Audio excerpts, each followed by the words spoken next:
नमस्कार, मैं हूं सिद्धि सिंह और आप देख रहे हैं आगाज एक्सप्रेस। बिहार के 4 उपचुनावों में एनडीए ने सभी सीटों पर जीत हासिल की, जबकि प्रशांत किशोर की पार्टी ने सभी सीटों पर हार का सामना किया। हालांकि ये भी सच है कि प्रशांत किशोर ने अपनी ताकत दिखाई और महागठबंधन की स्थिति को बिगाड़ दिया है, जिसके कारण आरजेडी के 2 सीटें बेलागंज और रामगढ़ उनके खेमे से निकल गई और भाकपा माले को भी तरारी सीट पर हार का सामना करना पड़ा था।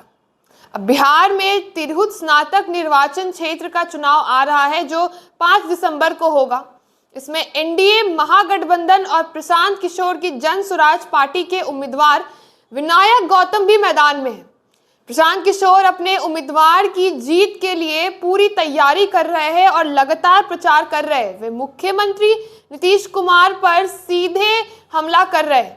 प्रशांत किशोर ने मुजफ्फरपुर में अपने बयान में कहा कि वे 2 साल से जनता के बीच घूम रहे हैं और जो भी शिक्षक उनसे मिल रहे हैं, उन्होंने बताया कि नीतीश कुमार की सरकार ने शिक्षकों के साथ सबसे ज्यादा अन्याय किया है। लेकिन चुनाव के दौरान वो सभी शिक्षक अपनी तकलीफें भूलकर जाति और धर्म के आधार पर नीतीश कुमार को वोट देंगे। फिर चुनाव के बाद जब वे उनसे मिलेंगे तो कहेंगे कि उनके लिए आवाज उठाई जाए।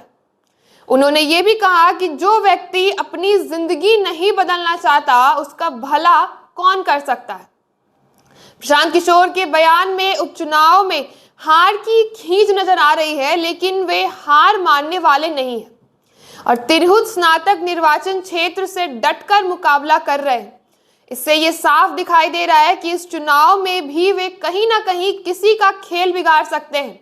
इस क्षेत्र में पहले देवेश चंद्र ठाकुर थे, लेकिन सीतामढ़ी लोकसभा क्षेत्र से सांसद बनने के बाद ये सीट खाली हो गई। अब जेडीयू ने अभिषेक झा को उम्मीदवार बनाया है और प्रशांत किशोर का मुख्य निशाना नीतीश कुमार के उम्मीदवार पर है।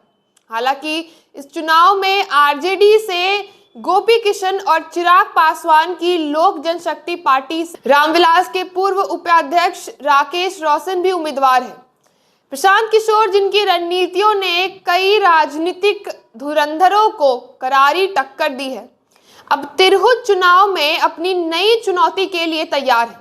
बिहार के तिरहुत क्षेत्र में चुनावी मैदान में उतरने की उनकी योजना से सियासी हलचलें तेज हो गई है। एक ऐसा व्यक्ति जो चुनावी रणनीति को खेल की तरह समझता है, अब ये देखना दिलचस्प होगा कि वे तिरहुत जैसे महत्वपूर्ण क्षेत्र में क्या कुछ नया कर दिखाते हैं। किशोर के पास चुनावी मैदान में उतरने की पूरी तैयारी है। वे हमेशा अपने विरोधियों से एक कदम आगे की रणनीति सोचते हैं और उसे अपनाते हैं।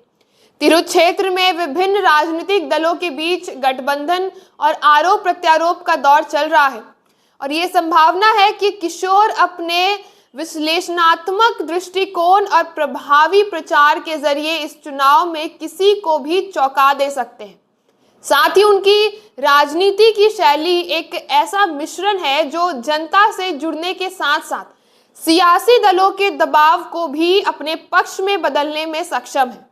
आखिरकार तिरहुत का चुनावी नतीजा बिहार की राजनीति पर असर डाल सकता है। प्रशांत किशोर की रणनीति को लेकर उत्सुकता भी इस बात को जताई जा रही है, लेकिन वे इस क्षेत्र को अपनी ताकत से कैसे झुका सकते हैं, ये भी देखने वाली बात हो जाएगी। उनकी चुनावी चालें जो आमतौर पर चौंकाने वाली बात होती है, इस बार भी राजनीतिक जगत में एक नया मोड़ ला सकती है। ये चुनाव एक ऐसा निर्णायक पल हो सकता है जो न केवल किशोर के भविष्य को बल्कि तिरहुत की राजनीति को भी नया आकार देगा। फिलहाल के लिए बस इतने। ऐसे तमाम खबरों के लिए जुड़े रहे हमारे साथ और देखते रहिए आगाज एक्सप्रेस।